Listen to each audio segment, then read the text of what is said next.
Hi, I am Ariel, and welcome to Bookish English. In this podcast, I am going to talk about English vocabulary. Now let's get started. First, let's start with some greetings that you must know to understand native speakers and to sound natural yourself. This is how a native speaker will say, "How are you?" to a friend, a colleague, a family member. "How's it going?" And if two people haven't seen each other for a longer period of time, you can add on, "How's it going?" Long time no sees. Long time no see. You can reverse them. Long time no see. How's it going? Long time no sees. Here is one that native speakers love, but it confuses students. What have you been up to lately or recently? This is in the present. Perfect. What have you been up to? Up to just means doing what? Have you been up to lately or recently? And you can use all of these together. How's it going? Long time no sees. What have you been up to lately? You will. Sounds so natural. Now let's talk about how to answer these greetings. How's it going? It's going. And then your adjective. It's going great. Long time no sees. You can confirm this by saying, "I know too long. I know it's been a long time since we last saw each other. I know too long. It's been too long." Now, although what have you been up to lately? Recently is a long question. Generally, native speakers will answer by saying not too much, not too much. And then for all of these, you can add on and you to get the reply from the person you're talking to. Now let's talk about how to say thank you like a native speaker. Thanks so much. Now notice instead of thank you, I'm saying thanks. You need that S, it is required grammatically. Thanks so much. Thanks a million. Thanks a bunch. These are simply alternative ways to say thank you very much. Thanks a bunch.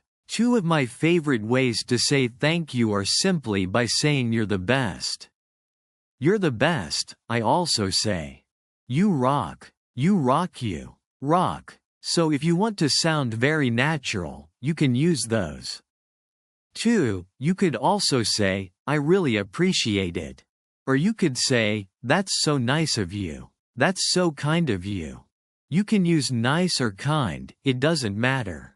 So if you're enjoying this video, why don't you show appreciation right now? Use one of these expressions, whichever one is your favorite, and put it in the comments. Thanks a bunch, Ariel. You rock. Ariel, you're the best. Ariel, put that in the comments to show appreciation for this video and to sound very natural. How about to say, "You're welcome"? My favorite and one that's very common is simply, "No worries." No worries. No worries at all. No worries. You could say happy to help or my pleasure. Or you could say anytime. Notice it's one word. Anytime. Anytime. Anytime. And I will reply back to your comment saying thank you with one of these natural expressions, saying you're welcome in a very natural way. Now, when it's time to say bye, you can say take care, take care, take care. If someone is getting into a vehicle, you can say drive safe or drive safely. Drive safe. Now, technically, grammatically, you need the adverb, which is safely. But native speakers use drive safe more than drive safely. So you will absolutely hear both drive safe, drive safely. You can say talk soon, or see you soon, see you soon. Now let's say someone offers you something like a drink or a piece of cake. But you want to say no. You want to decline it, but you want to do it politely. You can say I'm good, but thanks anyway. It's nice to add appreciation. I'm good, but thanks anyway. No thanks, I'm good. None for me, but thanks anyway. I'll pass, but thanks, I'll pass. So definitely add on that. But thanks or but things anyway, to sound very polite when you're requesting help. You can say, "Can you give me a hand? Give me a hand, give me a hand." You can say, "Do you mind?" And then you need a gerund verb. Do you mind helping me out? Native speakers like to turn help into a phrasal verb. Help out. Do you mind helping me out? One I use a lot is got a sack. Got a sack? Sack is short per second, which represents a small amount of time that you can make available for me. Got a sack? You got a sack. So let me try these expressions with you. Got a sack? Do you mind helping me out by liking this video, sharing it with your friends, and subscribing? It would really help me out. Now if you're offering help to someone else, you can say need a hand, but notice you do the rising intonation to make it sound like a question. Need a hand? Need a hand? Or you can say it as a statement. And you can say, I can give you a hand with that. And then you can give them a hand, you can help them out. Or as a statement, you can say, let me help you with that. Let me help with you with that. And then you can pick up that heavy box and help your friend out. Let me help you with that. It's Friday, so let's talk about the weekend. You can ask someone, what are you up to this weekend? Again, notice that up to at the beginning. What have you been up to lately or recently? And now I'm asking you, what are you up to this weekend? So what are you up to this weekend? It's very common to ask any plans this weekend. And again, rising intonation to show it's a question. So do you have any plans this weekend? I love the expression on the go. Anything on the go this weekend? It's simply an alternative to plans. Now if you want to arrange social plans, you can ask, are you free? Are you free? On Saturday, you can make a statement and say, we should hang out soon. We should hang out soon. Hang out is when you interact with someone socially. We should hang out soon. Native speakers love using the verb grab. Do you want to grab coffee? Grab dinner, do you? Want to grab dinner sometime? And then you can add your time reference tonight. Do you want to grab coffee tonight? Now, if you're arranging a business meeting, you can still use, are you free? You might add the verb to meet. Are you free to meet and then a specific time? Because a meeting takes place at a very specific time on Thursday at 2 p.m. you could say, I'm available on Thursday at 2 p.m. and then ask, does that work? Does that work for you? Or you could ask, what works best for you? What works best for you? Well, whatever works best for you, Bill. Now, let's say you want to ask for clarification. You could say, sorry, I didn't catch that. I didn't catch that. Sorry, I didn't catch that. Sorry, what does X mean? And then X is whatever the word is that you don't understand. Or you could clarify by saying, sorry, what do you mean by X? If you're having trouble understanding someone, you need to be honest. You can say, could you speak up a little? Speak up means speak louder. Could you speak up a little? I'm having trouble hearing you. Could you speak up, please? If they're speaking too quickly, you can say, could you slow down a little? I'm having difficulty understanding you. Now, let's say you want to confirm understanding of either something you've said or something the other person has said. You can say, do you know what I mean? So you explain something and then say, do you know what I mean? You know what I mean? Oh, I know what you mean. Does that make sense to you? Does that make sense? Or you can simply shorten that and say, makes sense with a rising intonation. These two you need to put in your vocabulary. Does that sound good to you? Does that sound good to you? And then native speakers will often shorten that just to sound good with a rising intonation. Sound good sounds great. There's one idiom you could use, and that's to be on the same page. So you could say, "Are we on the same page?" And this is used to say that you agree or that you have a shared understanding. For example, I could say Bookish English is a great resource to help you become fluent. Are we on the same page? Do you agree? Do we have a shared understanding? Now, if you do agree, you can say we're on the same page. We're on the same page, Ariel. So put that in the comments to show that you agree. We're on the same page. We're 100% on the same page. Are you enjoying this lesson? If you are, then I want to tell you about the Finally Fluent Academy. This is my best training program where we study native English speakers from TV, the movies, YouTube, and the news. So you can improve your listening skills of fast English, expand your vocabulary with natural expressions, and learn advanced grammar easily. Plus, you'll have me. Now, let's continue with our lesson. Now, every single day I say I don't know for various reasons, and I'm sure you do too. But there are many different ways that you can say I don't know to help you sound more advanced, more fluent, and to also help you understand native speakers because we use a lot of alternatives. So let's learn over 30 different ways that you can say I don't know like a native speaker. First, let's talk about some everyday ways that you can say I don't know.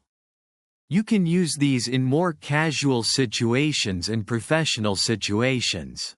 So let's say your friend or coworker asks you a random question like, "How far away is the sun?" And you don't know the answer. How can you reply the most popular answer?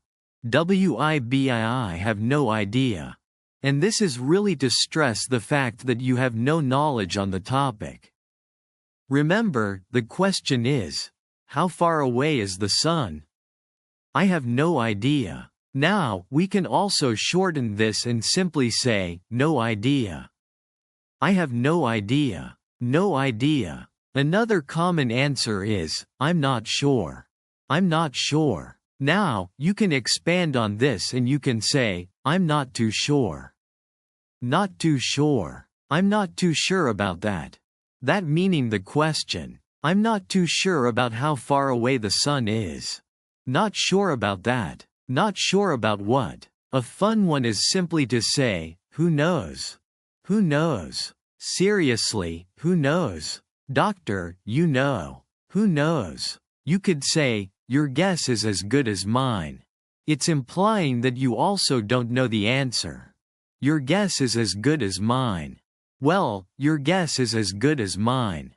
I created a free lesson PDF that summarizes all the different ways to say, I don't know. Now another one with the word guess, is if I had to guess, I'd say so. You're letting the person know that your answer could be completely wrong. So how far away is the sun? If I had to guess, I'd say 100 million miles. I don't know. Am I right? You let me know in the comments. If I'm right, you could say, I wish I knew. That's an interesting piece of knowledge. I wish I knew, but I don't. I wish I knew. I wish I could help you. I wish I could help you with that. I wish I could answer that for you, but I can't. I wish I knew, Robin. I wish I knew. You could also say, I can't help you with that one. I can't help you with that question. You could say, that's an interesting question, and then use any of the expressions we just learned. That's an interesting question, but I have no idea. You could also just say, I've never thought about that before, which is probably true. A common way to answer that question now is simply to take out your phone and say, Hey Siri, how far away is the sun? Hey, I was actually pretty close.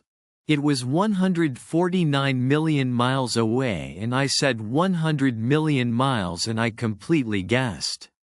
I'm pretty proud of that. So that's a great way to answer.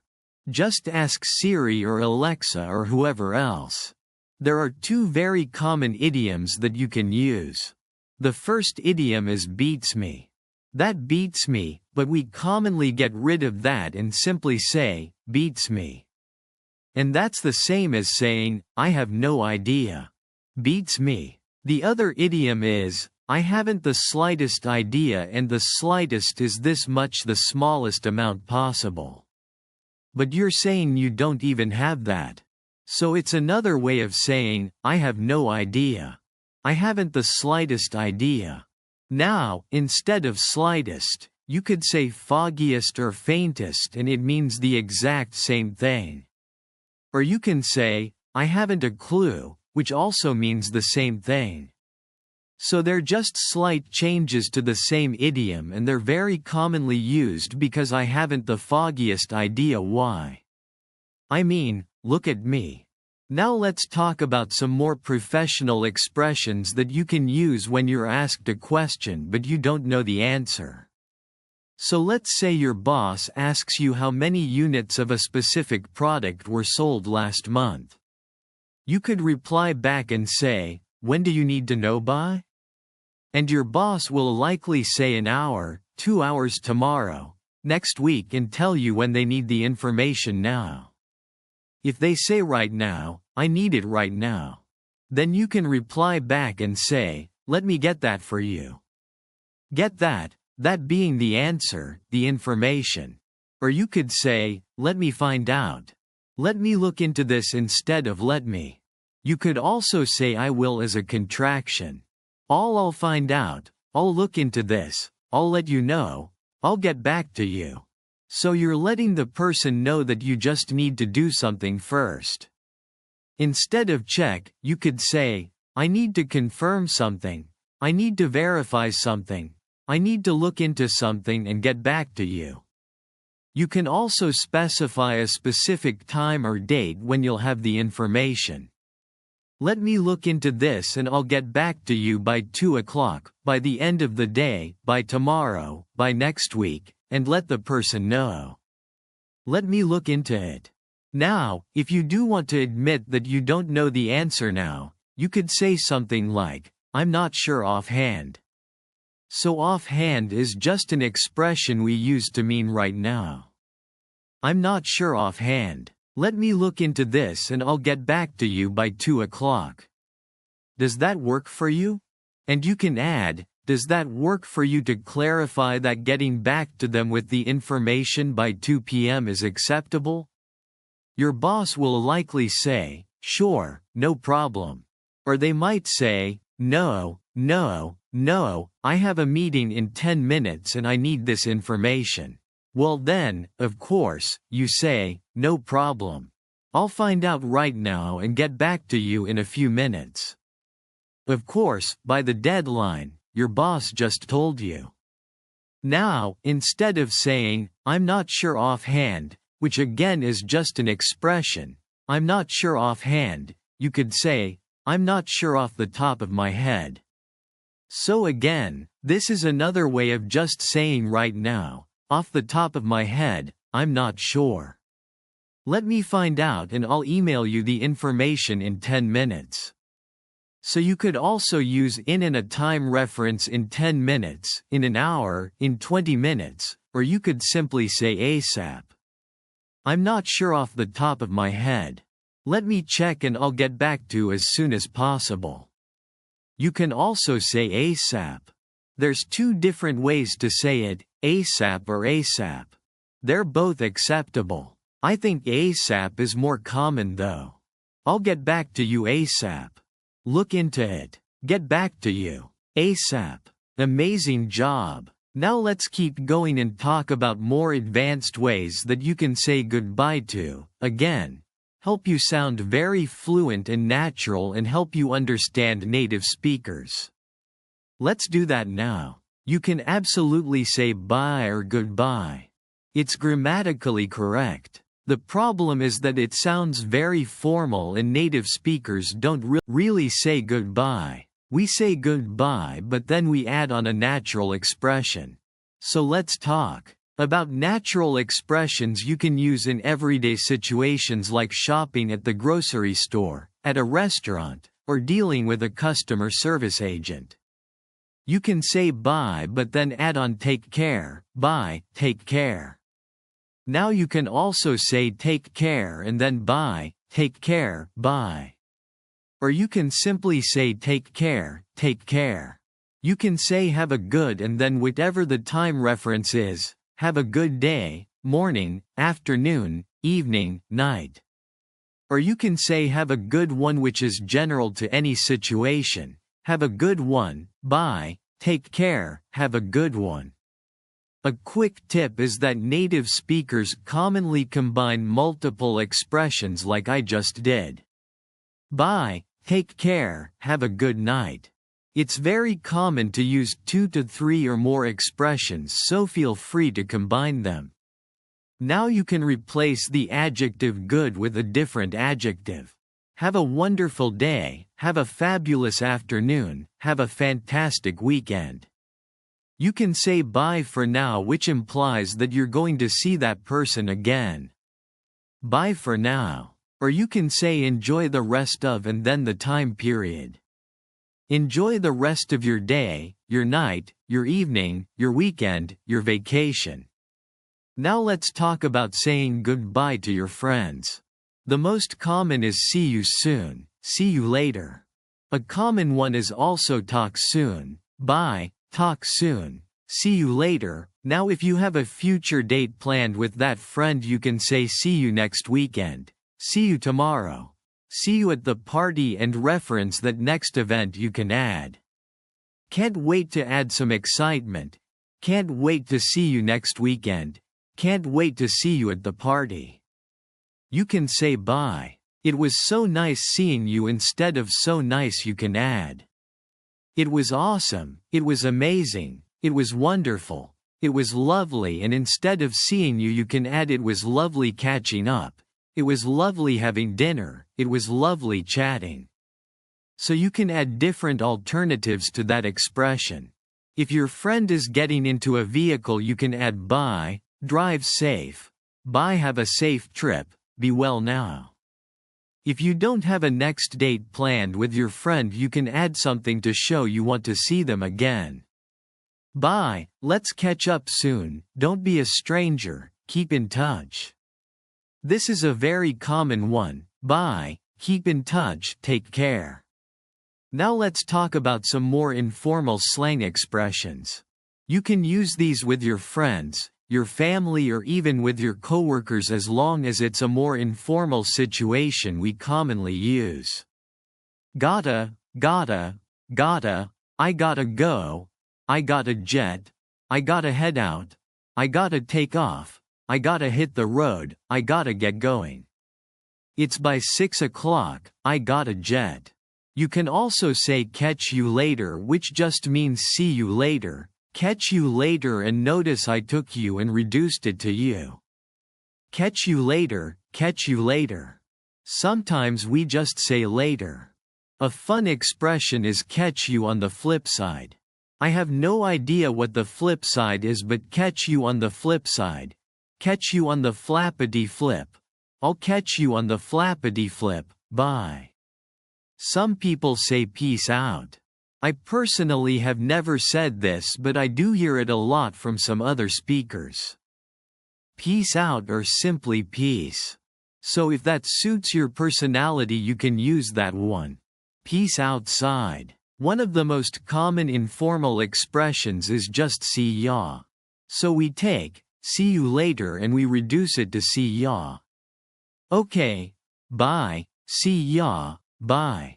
Let's talk about some expressions you can use with your husband, wife, boyfriend, girlfriend, significant other, spouse, life partner. By my love, and we say it in such a nice voice. By my love, I miss you already. I like that one. I miss you already. Even though they're right there. I miss you already. By my love, I miss you already. I miss you too. Now we can use our pet's name for each other. Bye, sweetheart. Bye, sweetie. Bye, cuddle bear. Bye, my darling, or whatever your romantic name for each other is. And if you have young kids, you can use this really cute expression which goes "see you later, alligator." Do you know what comes next in a while? Crocodile. But just use that one with young children. Now let's talk about professional expressions that you can use at work, in a job interview, a networking event, or conference by looking forward to seeing you again soon. Looking forward to working together. So notice the gerund verb we need. You can also use a noun. Looking forward to the conference. Looking forward to the project. If you're meeting someone for the first time, you can say bye. It was a pleasure. It was a pleasure meeting you. It was nice talking to you. In a job interview, we generally express appreciation. Thank you so much for this opportunity. I look forward to hearing from you. The interviewer will also express appreciation. Thank you so much for coming today. I appreciate your time. Thank you so much for your time today. We'll be in touch shortly. Notice that expression, in touch. We'll be in touch soon. We'll be in touch shortly. Superiors can add some words of encouragement by "keep up the good work, the great work, the amazing work." Or they might say, "If you need me, I'm a phone call away." By "if you need me, I'm a phone call away," you know where to find me, which is letting you know you can just text me. You know where to find me, I'll be on my phone. You know where to find me, or a common one in the office is "by my door's always open." And that's encouraging you to come back if you want to discuss anything or if you need help. My door is always open. You're doing such a great job now. One of the best ways to understand native speakers and to sound more fluent and natural is to use idioms. There are so many idioms in English language. And right now, you are going to learn 50 of the most common that you can use daily. Let's do that now. 2. Play something by ear. This is when you make a decision in the moment rather than planning in advance. So let's say you're talking about your weekend and your husband or your friend says, "What do you want to do this weekend?" And you might say, "Let's play it by ear. Let's decide as the weekend happens, not in advance. Let's play it by ear to be all ears." We use this to say that you're ready to listen and you're paying full attention. So let's say you tell your boss you want to discuss something important about the project and your boss replies, "I'm all ears." I'm all ears to wake up on the wrong side of the bed. This is a great one. We've all done. This is when you wake up in a bad mood, you wake up grumpy. So let's say you wake up, you go in the kitchen and your wife, your husband says, "Oh, hi, honey. How are you? Would you like some coffee? What do you want for breakfast?" And you're grumpy. "I don't care. Where's my phone?" And you're being grumpy. Well, then your wife, your husband can say, "Well, someone woke up on the wrong side of the bed." And that's just to let you know you're being grumpy to wing something. When you wing something, you perform a speech or presentation without planning in advance. So you definitely don't want to wing your IELTS exam, right? To make a mountain out of a molehill. A molehill is really small. A mountain is really big south. It's when you take a minor problem or issue and you make it seem really serious or severe. So let's say you got one question wrong on a test and you're acting like it's extremely serious. Someone could say, "Don't make a mountain out of a molehill." They're letting you know it's really not that bad to be at a crossroads. This is when you have to make a really important decision that could impact your life. Let's say you've been a graphic designer for 10 years, but you're considering going back to school and changing careers and becoming a lawyer or a teacher. So you might say, "I'm not sure if I want to be a graphic designer anymore." I'm at a crossroads because that decision will impact your life to rain cats and dogs. This is when it rains heavily. So let's say your friend in a different city asks you, "Oh, did it rain last night?" And it did. It rained heavily. You can say, "Yeah, it rained cats and dogs to be on top of the world." This is when you're really happy. So let's say you got a new promotion. You can say, "I'm on top of the world," to give someone the cold shoulder. This is when you ignore someone, and you ignore someone on purpose, usually because you're mad at them, annoyed with them. They did something wrong or something to irritate you. So let's say your husband or your wife is ignoring you. You might say, "Why are you giving me the cold shoulder?" It's another way of asking, "Why are you mad at me? What did I do wrong? Why are you giving me the cold shoulder to sit on the fence?"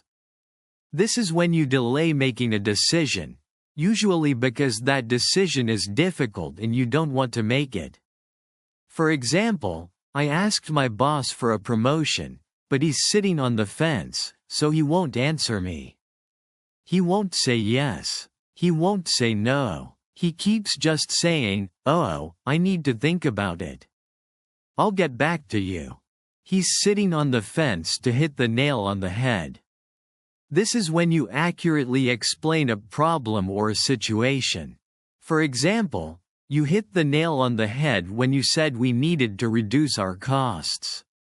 So you explain the situation accurately to be as fit as a fiddle. This simply means you feel great, you have good health, you're in good shape. So maybe you could say, "Since I changed my diet and I'm eating more fruits and vegetables, I feel as fit as a fiddle." This is a great one to get something out of your system. Thanks for watching today's lesson. See you soon in the next lesson.